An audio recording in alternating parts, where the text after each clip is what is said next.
dito sa Nay Cavite. Bayang Karista, kayo ang bida.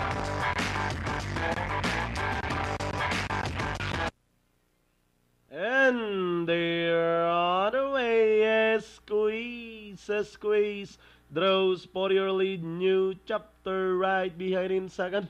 Racing in third, Sugar Daddy. American Ruler, El Bimbo. Moving up to take fourth from the outside. Then followed by Make No Mistake.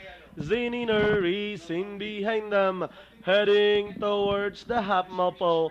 This one is Squeeze, leading the field by about 3 lengths. New chapter now trying to get closer in second. Sugar Daddy remains in third as they race towards the 450.